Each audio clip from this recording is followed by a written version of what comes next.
Adlaw nga Huwebes karon mga kaigsuunan, petsa 27 sa bulan sa Hulyo tuig 2023. Ang pagbasa kinutlo gikan sa Ebanghelyo sumala ni San Mateo, kapitulo 13, bersikulo 10 ngadto sa 17. Unya ang mga tinunan miduol kang Hesus ug nangutana kaniya, nganong sambingay man ang imong gigamit sa pagtudlo kanila? Si Jesus mitubag, ang mga tinago mahitungod sa paghari sa Dios gipadayag na kaninyo, apan wala ipadayag kanila. Kay ang aduna nay iya dugangan pahinuon aron maiya ang labaw sa iyang gikinahanglan, apan sa tawo nga walay nahut bisan ang gamay nga anaa kaniya kuhaon pagayon. Nagamit ako og mga sambingay sa akong pagtudlo kanila, kay nagtanaw sila apan dili makakita, ug namati apan dili makadungog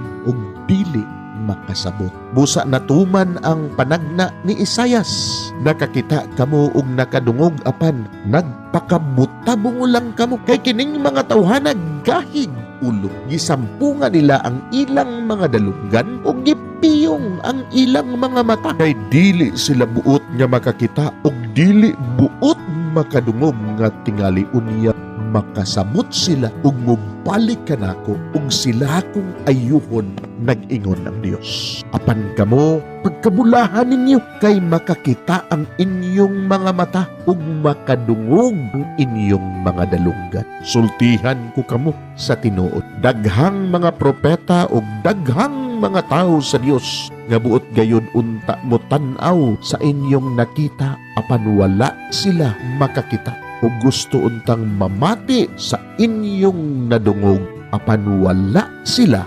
makabati. Mga igsuon, ang Ebanghelyo sa Ginoo. Daygon ikaw, O Kristo.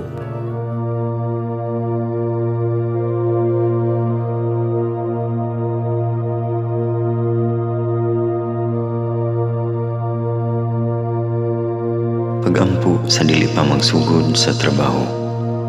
Magampo kita sa ngalan samahan sa Anak ug sa Espiritu Santo.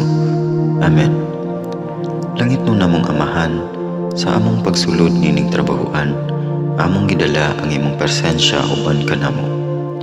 Among gipamulong ang imong kalinaw, imong grasya, imong kaluoy, ug ang imong perpektong hanay sa among mga trabaho. Among gipadayag ang imong gahom labaw sa tanan, diha sa mga butang nga among mahimo, masulti, mahuna-unaan, ug mahukman sulod nining adlaw.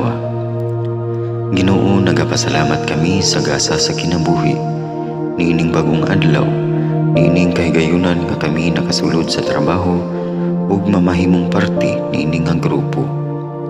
Salamat sa mga gasa nga imong gitugyan kanamo. Hamong gamiton kini diha sa pagimaya kanimo. Hatagi kami sa kusog ug kadasig sa pagbuhat sa among mga trabaho. Panalangini ang among mga proyekto, mga ideya ug kusog, aron sa ingon bisan sa pinakagamay namong mga kalampusan, magahatag kini sa imong himaya. Ubani kami, Ginoo, sa among pagtrabaho nining adlaw. Puna kini nga lugar sa inspirasyon ug kusog. Tabangi kami nga magtrabaho isip usa ka grupo nga mapakita sa usag-usa ang kamaayo. Himua kami nga maayo nga makabot namo ang mga butang nga kinahanglan namong buhaton. Himua kini nga lugar nga puno sa kalipay ug panagihigalaay, ug kamugaway ug kalinaw ang mapatigbabaw niining dapita. Ginoo, kung kami anaa sa kalibog, giyahi kami. Kung kami muwadaan sa kadasig ug paglaom, dasiga kami. Himua nga ang trabaho nga among gihimo ug ang paagi sa among paghimo niini makahatag unta kini og hugot nga pagtuo, kalipay ug pahiyom sa tanan nga among mahimamat karong adlaw. Panalangini ang among mga pamilya, among Pinoy-anan, among nasod. Himua nga magmatidud-anon kami sa pagtagad ug pag-amuma sa kalikupan ug sa tanang may kinabuhi, diha sa pagbuhat kanamo sa pagkabuot sa imong pangandoy alang sa hustisya ug kagawasan. O Ginoo, sa among pagbiya nining lugara, tagay kami sa imong panalangin ug kaluoy sa among pagbiyahe.